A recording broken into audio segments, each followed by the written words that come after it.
I believe in human possibility, human potential, and I think that one of our biggest limiting beliefs is the belief of how limited we really are. And so my interest is to give people the science to begin to understand how powerful they really are.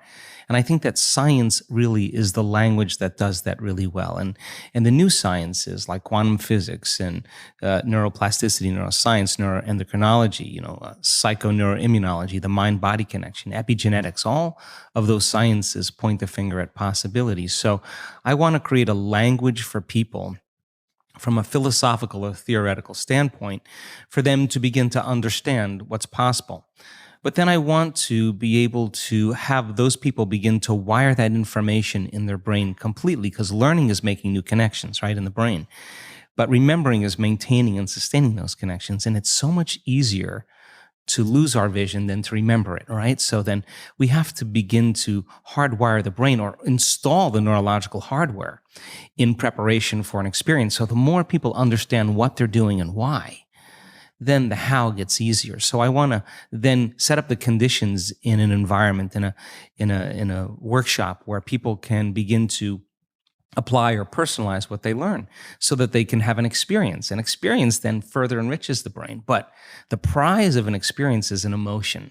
And once you start feeling unlimited, once you start feeling abundant, once you start feeling worthy, now you're teaching your body chemically to understand what your mind has intellectually understood. So knowledge is for the mind and experience is for the body, and people begin to embody the truth of that philosophy. Now, if they can repeat it over and over again, it'll become innate in them. It'll become natural, second nature, will become easy. They'll begin to master that philosophy. So I want people to begin to understand that thoughts are very powerful. Feelings drive our thoughts, and that they can begin to create a better life for themselves once they understand some of these principles. And people use the word victim so much, and I don't really think we spend a lot of time really unraveling the idea.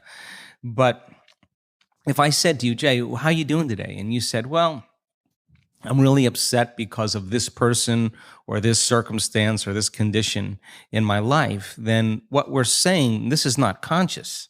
This is an unconscious program. What we're saying is somebody out there is actually controlling the way I'm feeling and the way that I'm thinking. So if something out there is controlling your feelings and your thoughts, you're victim to whoever, whatever that is. Now, here's the challenge. The challenge is when things go really well, then you are feeling really good. But when things aren't going very well, then you're feeling pretty bad. So then the end result of that is that many people then become unconsciously reliant on something out there to change how they feel and hear.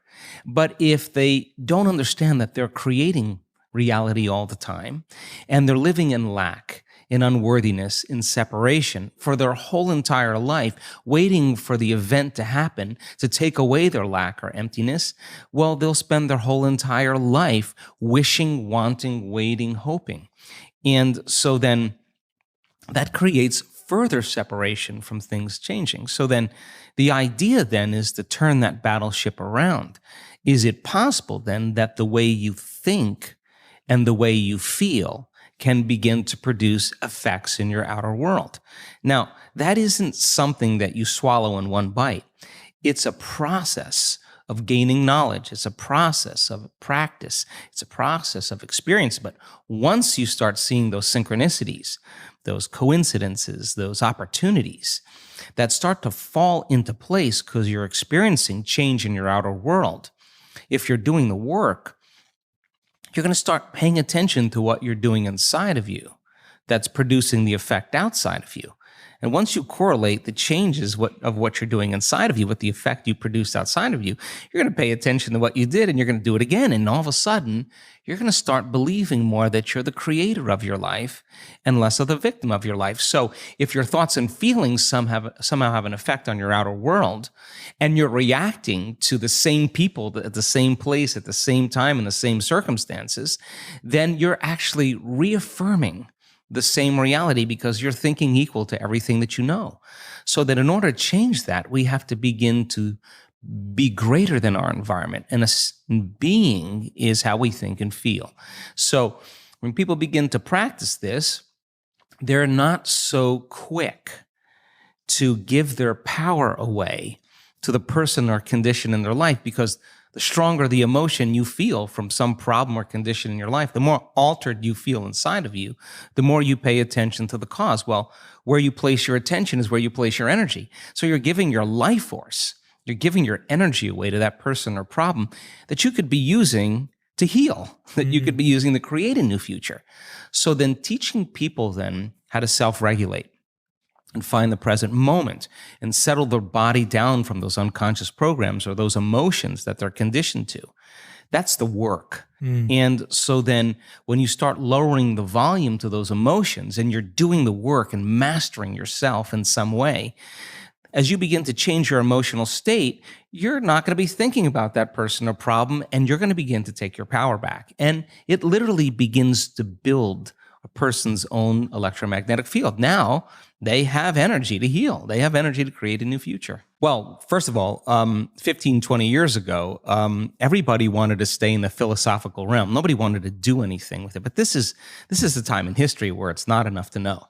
This is a time in history to know how, because information is so available, right? I mean, you don't need a doctor, you don't need a priest, you don't need a rabbi, you don't need a governor, you don't need a teacher to gain information. You need an authority any longer. Because of technology, we have access to information. Well, information creates awareness. And awareness is consciousness.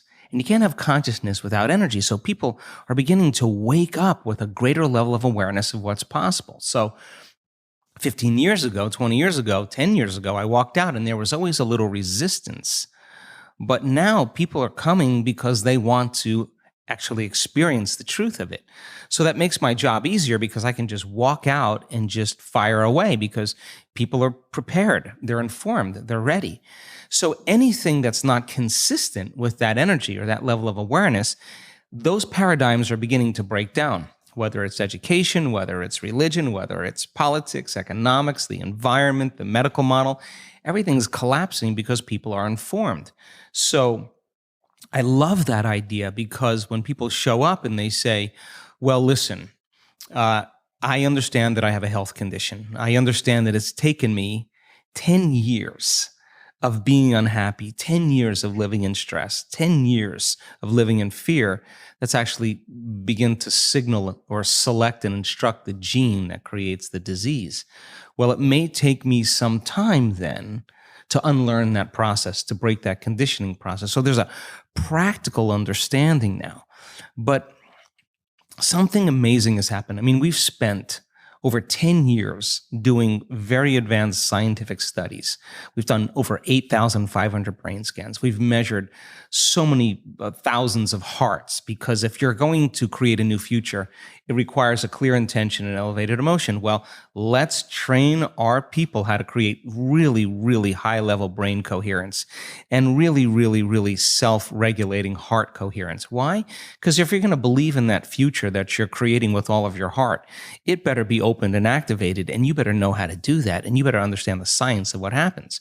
We've measured gene regulation, 7,500 different gene regulations. We know you can change your gene expression in 4 days. We've measured it. You're not doomed by your genes.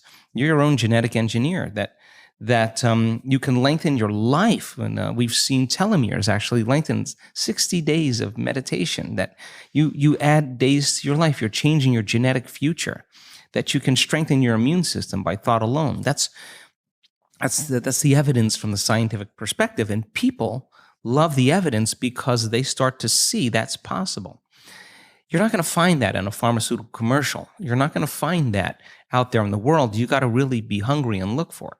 So then that sets the stage for the person to come and want to have that experience. There may not be so quick to say, hey, I want to heal my body right away. They may say, I need to get my brain and heart coherent first. And I got to begin to put my effort into learning how to do this, like learning any skill. Then you have testimony, which is people with stage 4 cancers, people that are blind. that are seeing, people that are deaf, that are hearing, people with tumors on their thyroid, people with Parkinson's disease, with myasthenia gravis, with MS, with rare genetic disorders that medical science had no solution for, that struggled with all the conventional approaches and got absolutely nowhere, and then started doing this work. And now they're standing on the stage in front of 1,000 people and saying, yeah, I had stage 4 cancer. I did all the treatments. I did the chemotherapy. I've been getting worse. I stopped doing everything and I started doing this work. And it took me 6 weeks. I just came from my doctor. And there's no evidence of cancer. There's no, on the scans, on the blood tests. My doctors want to know what I'm doing. And, the patient says, well, I'm down regulating genes for disease and I'm up regulating genes for health. Doctors are scratching their heads saying, what do you mean? So now you have evidence in testimony, and evidence is the loudest voice. So just like a disease spreads amongst the community, and alters, I think that health and wellness can be as infectious as disease. And so the person in the audience who's looking at the person with stage 4 cancer, and the person's telling their story, and it's not glamorous, and it's not a Hollywood version. This is real. They lost everything. They went bankrupt. They lost their friends. They lost certain things in their life, but they were persistent. And that person is the example of truth, and it's undeniable. Or the person who had a stroke and is blind. The doctor said your vision's going to get worse, and she has a transcendental moment and she can see again. Like, that doesn't happen a year later after you've had a stroke. And then, people having all of these transcendental changes that are going on. I think now that what's happening is I'm more surprised at this point than anybody, because I never thought how far this could go, right? Yeah.